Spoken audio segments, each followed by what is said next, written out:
Hey, how's it going, guys? Mr. Boss for the win here, and in today's Grand Theft Auto 5 video, I'm going to be telling you guys 10 reasons why you should probably save your money and not end up buying the new vehicle that just released in Grand Theft Auto Online, the Mammoth Mogul plane.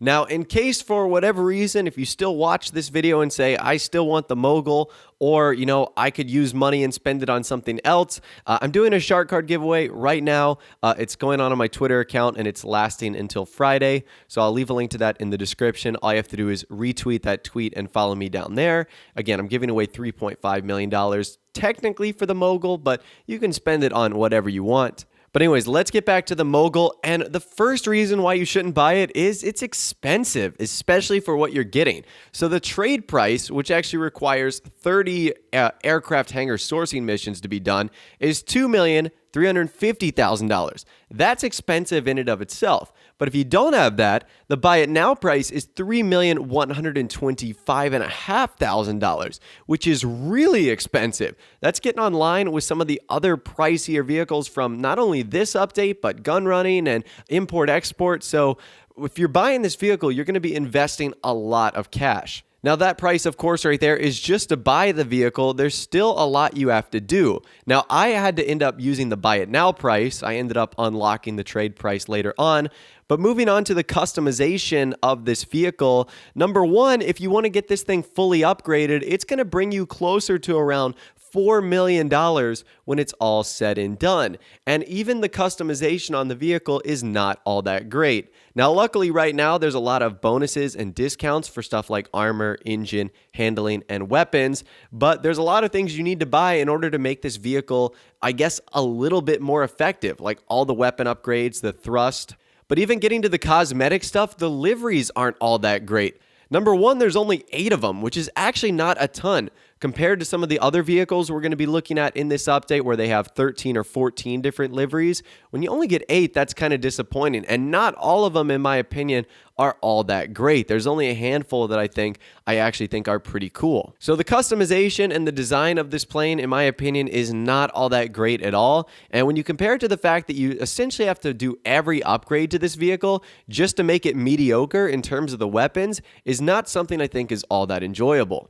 Now, let's get on to the explosive and bullet resistance of this vehicle, and that is pretty much non-existent.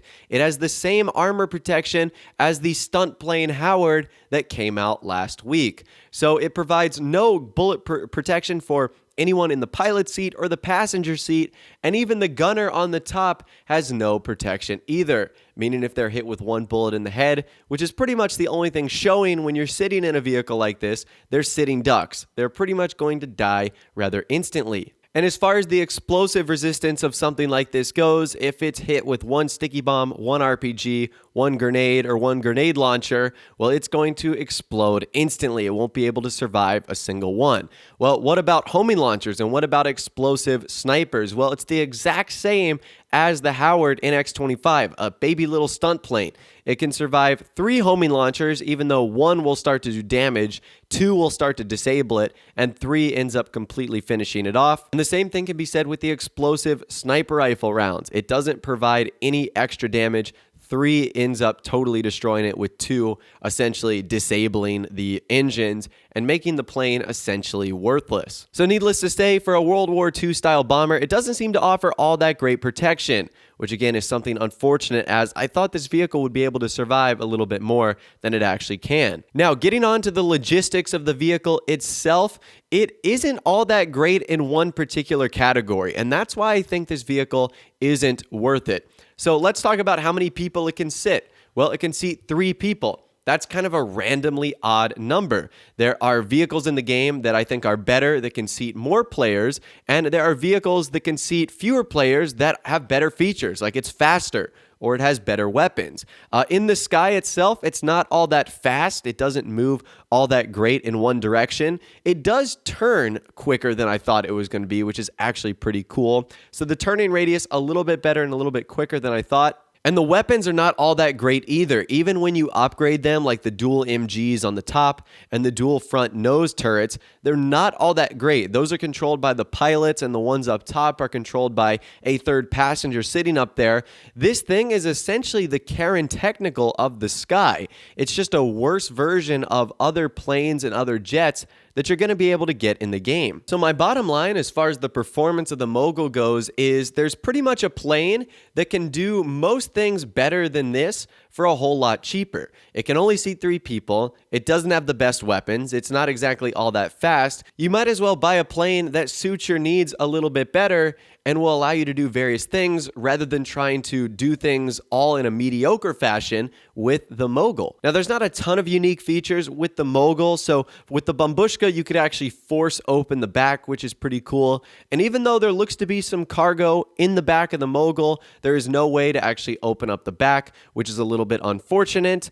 Just like with the Howard and some of the other planes, you need to be careful when choosing the liveries because sometimes the livery design will actually appear on the underneath side of the plane or underneath the wings, and they will actually say something pretty cool. So for example, this expendable one right here, it has like a cool logo on the underneath side with GFY written in the triangle, which if you guys haven't figured out by now stands for go F yourself, which I think is pretty cool, a nice little unique touch and feature on this plane.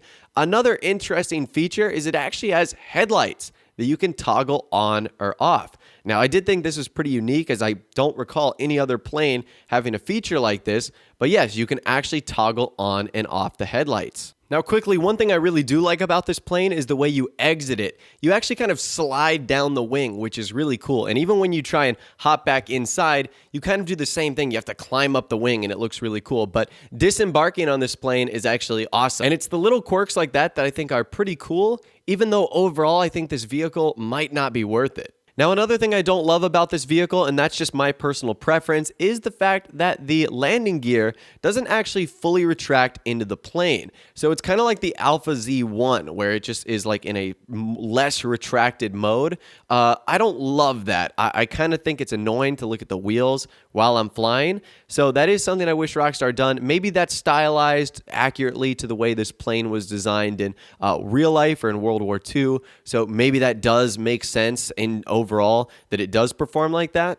And another thing I don't love about this plane is it has this weird exhaust on both sides. This plane, for the most part, is actually pretty clean, but on both of the engine sides, like where the propellers are, it has this ugly looking exhaust that sticks out. And to me, that just kind of ruins the nice livery that we've got going on there. Again, that's just my personal preference. You might not care about that at all, but when I noticed that, it was just a little odd, and that's all I could really start staring at was that ugly exhaust. Now, something else you need to know about this vehicle is that it takes up a full medium spot inside of your aircraft hangar. So that is actually pretty interesting. It's not a big plane, but it's going to take up a lot of space. And that's another reason I really don't like it, and why I think it might just end up in storage for me, is I had to actually move a couple planes in order to get this to fit in here, which of course is a little bit unfortunate. I prefer the small ones where I can get as many of them as I can. So the fact that this is a medium plane is a little bit of a bummer as well. Now, in case you're like me and you're having buyer remorse for this aircraft, well, have no fear. You can actually sell it. And if you want to sell it with all of its maxed out, like I have done right here, the most you're going to be getting is $1,652,000. So I spent about $4 million on this plane, and if you want to sell it, you're only going to be getting about $1.6 million back, which is not all that great. And if someone destroys it or you destroy it, the insurance is the exact same as far as other planes go, where it's only $1,000. So that right there is roughly 10 reasons why I think you shouldn't buy the brand new aircraft that was just added into Grand Theft Auto Online, the Mammoth Mogul. Is it cool in some regards? Yeah, absolutely. I think some of the liveries are unique. I think the fact that it's 3-seater is pretty rare, makes it a unique plane. But the fact that it doesn't do one thing great and it's pretty pricey is a big downside to me. It's not all that fast. There's faster planes. It's not all that great weaponized. There's better weaponized planes. It's certainly not armored, and it certainly can't carry a whole lot of people. So that's the thing for me. The Mogul is cool, but it's not good enough in one particular category for me to want to invest in a mediocre overall plane. So my best suggestion for you is save your money if you're on the fence of this plane. We've got a lot of other vehicles coming out soon, like the Pyro, the Nakota, and the Hunter, which are going to be must-buys in my opinion. So I would save your money for those. Don't waste your money on the Mogul, as it's not all that great, and it's honestly just going to be a waste in the grand scheme of things with all the other vehicles that are going to be coming out. But anyways, that's all the information that I'm going to be talking about for you guys in this video today. Hopefully you did enjoy. Let me know your thoughts, opinions, and more in the comment section down below on the Mogul. Are you going to buy it? Did you buy it? What are your thoughts on it, etc.? Remember, I've got a shark card giveaway going on my Twitter account right now. Links to that will be in the description. If you did go and enjoy this video, though, a like rating would of course be awesome. And also subscribe to my YouTube channel if you are new or you like daily GTA 5 videos like this. With all the way, guys, like I said, thanks so much for watching. Take care, and I'll see you guys in the next video.